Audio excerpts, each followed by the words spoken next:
subject of persecution is often sidelined. But according to 2 Timothy 3:12, everyone who wants to lead a godly life in Christ Jesus will be persecuted. Believers need to be prepared and engaged.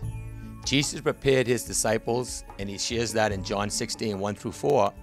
And today, Christian parents, teachers, pastors, and other leaders must take responsibility for preparing those in their care.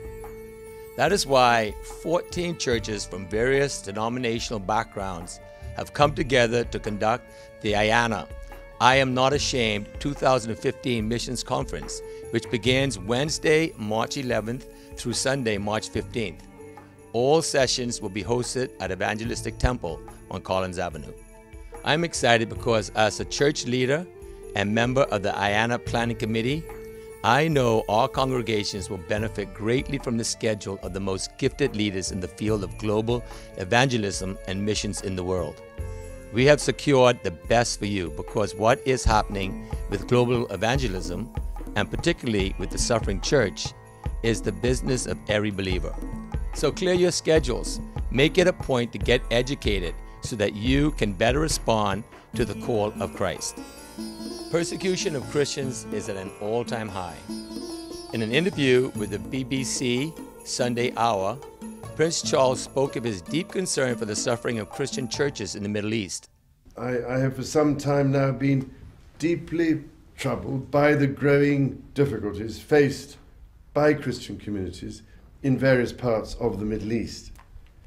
It seems to me that we cannot ignore the fact that Christians in the Middle East are increasingly being deliberately targeted by fundamentalist Islamist militants. Christianity was literally born in the Middle East, and we must not forget our Middle Eastern brothers and sisters in Christ. We want you educated, so please watch this video from the World Watch Organization on the way persecution is inflicted on believers around the world.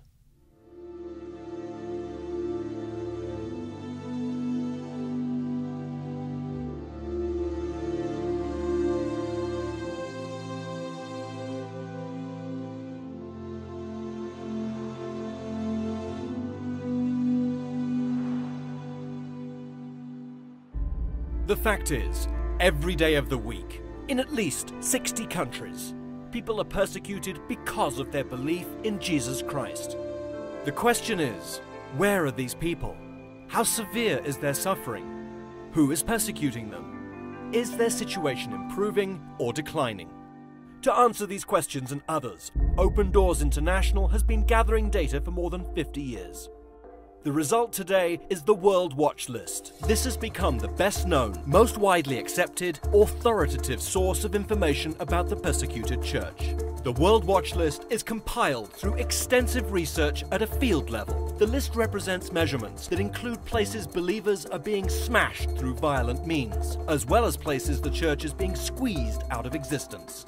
Through a complex scoring grid, the World Watch List takes into consideration which kind of Christians are being persecuted. It accounts for where this is occurring, as well as its level of intensity in any given country. These factors are then incorporated by viewing persecution within 5 spheres of daily life. Private life refers to a person's freedom of thought and conscience in their own space. In many of the countries on the list, persecutors interfere in the private life of the individual. In China, there is freedom to be a Christian at home, but those who outwardly demonstrate their faith can face punishment at the hands of the government. In North Korea, the state seeks to deprive the Christian of the right to follow Jesus in any way, public or private. The act of believing in Jesus is outlawed. Family life expresses the pressures Christians experience within the family sphere, where persecutors seek to stop the spread of faith by whatever means they can. Most often, it is seen where families will disown, threaten, physically abuse, or even kill a family member who becomes a Christian. In Islamic states, this attack is often condoned by local or national law. Community life refers to the pressure on Christians to freely live their faith in the community sphere. But in cases where believers are dispersed into a hostile neighborhood, they are more susceptible to persecution from locals, angry mobs, or even authority figures. Christians are at high risk, even within their own neighborhoods, in places like Pakistan or Colombia. National Life tracks the extent to which Christians are free to participate in civil society and public life. In Iran, the primary persecution Christians experience often comes from the state and far less from the family or community. Church life measures the limits placed on Christians to gather together, even secretly, to express their faith as a group. Additionally, the World Watch List takes into account hotspots of physical violence against Christians, profiling the communities where the most violence occurs. Christians in Orissa, India, face far more violence than those living in New Delhi. The World Watch List. It's not simply a compilation of statistical data. It is a global expression of the realities of persecution faced by individuals who have decided to follow Jesus. It enables the world to watch. It enables believers to pray.